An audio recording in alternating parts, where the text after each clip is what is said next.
अस्सलाम वालेकुम। हाँ जी दोस्तों, की हाल चाल है? सेहत तबीयत ठीक है?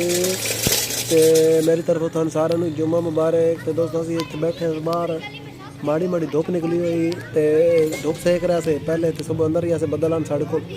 तो एक दोस्तों ने मैं बाहर बैठा वीडियो बनाने का प्रोग्राम अज को नहीं, लेकिन एक चीज़ देखी, एक मसला देखा तो मैं कि चलो थानू भी ना पहले तो अपडेट कर दईए कि साढ़े को इत्थे ना एक जहाज़ फिर रहा, सवारियां का जहाज़ होंदा ना, पता नहीं हुण केड़ी कंपनी का, PIA का या किसी होर कंपनी का।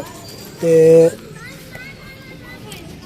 वो इस साइड दे ना हवा विच फिर रहा तो तकरीबन वो लगातार ना गोल दायरे दे विच कोई मेरे हिसाब दे विच 4-5 चक्कर लाई खलोता। तो हुण जहाज़ पर है साढ़े तो बहुत दूर, लेकिन इत्थों नज़र आ रहा है। हुण वो मोड़ कट के ना परली साइड ते गया तो उस तो बाद इंज गोलदारे दे विच ना, मैं तुहानूं दस्सना इंज गोलदारे दे विच ना इंज चक्कर कट रहा। तो अल्लाह पाक खैर करे। हुण पता नहीं है PIA दा या केड़ी कंपनी दा, हुण दोबारा आंदा ना तो मैं कोशिश करदा भला जूम करके ना थानू भी विखाण दी। तो पता नहीं हुण इन्हूं कोई फनी खराबी है या हाँ फनी खराबी होंदी है, उस तो बाद कोई होर मसले मसाइल बन वैंदे ने। तले जेह्ड़ा टावर नाल तले सिग्नल टावर नाल राबता त्रुट वैंदा, तो इस तरह का कोई मसला बन वजे ना तो जहाज़ इस तरह फिर दिन क्यों जो वीडियो भी विखिंदा रहिंदा ना कि इस तरह के मसाइल बनते हैं। तो बाद जहाज़ ना या अगों जेह्ड़ा ना क्लीयरेंस नहीं मिलती कि भाई जित्थे तुसीं लैंड नहीं कर सकते, लैंडिंग वास्ते थानू जेह्ड़ा ना इंतज़ार करना पौसी, उस वजह तो भी बात इस तरह जहाज़ चक्कर कट्टन लग पौंदे। तो या कोई फनी खराबी बन वजे, सिग्नल नाल तले जेह्ड़ा ना राबता त्रुट वजे ना, सिग्नल ना चल ते उस वजह ते मसले मसाइल बनते हैं। अल्लाह पाक खैर करे बारन कि जेह्ड़े भी मुसाफिर हैं जेह्ड़ी जगह दे भी हैं, अल्लाह ताला हिफ्ज़ अमान विच रखे उन्होंने अपनी, ते खैर खरीयत नाल जहाज़ नूं तले उतारे। हाँ जी शबीर, क्या हाल है? सेहत तबीयत ठीक है? हाँ वीडियो बना रहे हो? अच्छा दायरे विच उस तकरीबन कोई मेरे ख्याल 5वां चक्कर हुण कट रहा।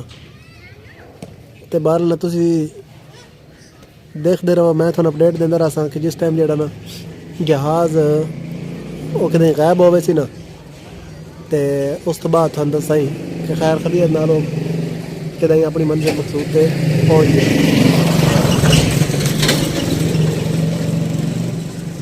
अल्लाह पाक इन्हां मुसाफिरां नूं अपने हिफ्ज़ अमान विच रखे। तो वो हुण ना काफ़ी दूर मोड़ कट के ना इस तरह फिर रहा। तो एक ना गोलदायरे दे विच फिर रहा, उस गोलदायरा जेह्ड़ा ना उस तो बाहर बिल्कुल नहीं निकल रहा। हुण हाँ मैं थोड़ी देर पहले नज़र आंदा पई, हुण बदलन दे विच अगे पिछे कदें ना गुम हो गया। दोबारा हुण आंदा तो मैं तुहानूं विखाना।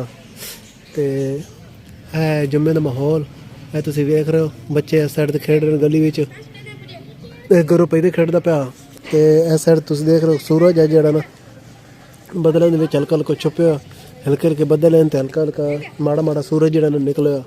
तो धुप आई मट्ठी, पिछले 2-3 दिन जेह्ड़ा धुप आई बड़ी साढ़े कोल कड़ाकेदार धुप, तो बैठा नहीं पैंदा यकीन करो। तो अज बाहर ना धुप थोड़ी मट्ठी है, तो अज बाहर सुखांदी पई है, बेहतर लग रही है। को सॉरी माजरत खा हूँ कि मैंने कुछ बीच में ना उर्दू में भी बात करनी थी, क्योंकि हमारे बहुत सारे सब्सक्राइबर जो है ना वो इंडिया से हैं। तो वो हमें कहते हैं कि भैया आप जो है ना उर्दू में वीडियो बनाया करो, हमें पंजाबी समझ नहीं आती। तो हम जो है ना कुछ कुछ उर्दू बोलते हैं, फिर कुछ कुछ जो है ना पंजाबी बोलते हैं, ताकि उनको भी समझ आ जाए। तो इस साइड ते जनाब वो अंकल और ये जा रहे हैं जुम्मे ते, क्यों जो है ना अल हदीस तो इन्हों का जुम्मा हो जाता है जल्दी।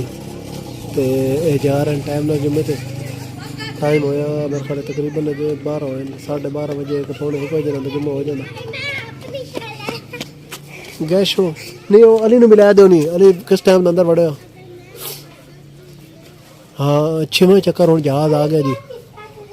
मैं भला जूम करदा, वैसे है मुश्किल कि मैं इन्हूं कैप्चर कर सकां, लेकिन ट्राई करने की कोई हरज नहीं।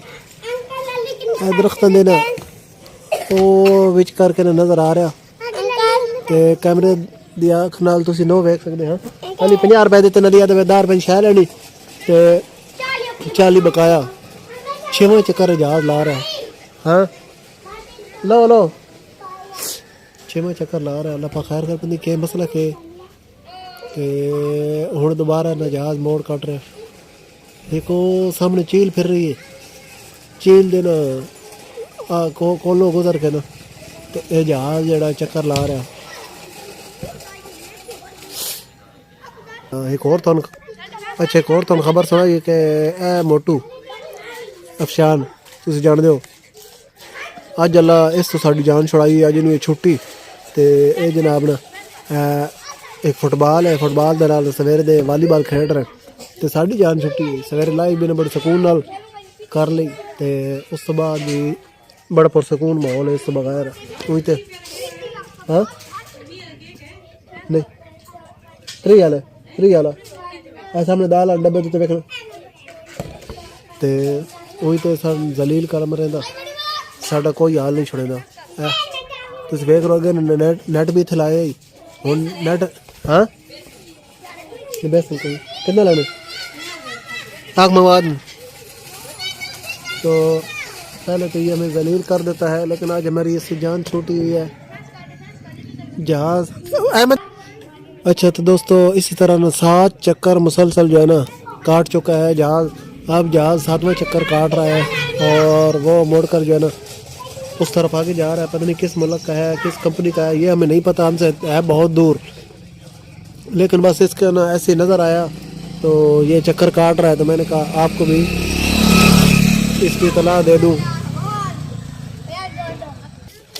अच्छा दोस्तों तकरीबन हुण 9वां चक्कर ने जहाज ला रहे तो हुण साढ़े काफ़ी नज़दीक होया है लेकिन कैमरे की अख में थानू विखा ना सकते 9वां चक्कर ला रहा तो अजे तक भी ना इसकी लैंडिंग का प्रोग्राम को नहीं मान रहा पता नहीं क्या वजह क्या नहीं वजह वो जहाज वधा वो चीला नहीं वधी चीला दे नाल ऊपर है साइड दे वेखना 9वां चक्कर लेना पैंगे दायरे विच हाँ बताया नहीं क्यों पता नहीं भाई अटामक दे तले वाले अटामक इलासी नहीं पता नहीं कितना जहाज वधा 8-9 चक्कर गोलदारे लाई वधा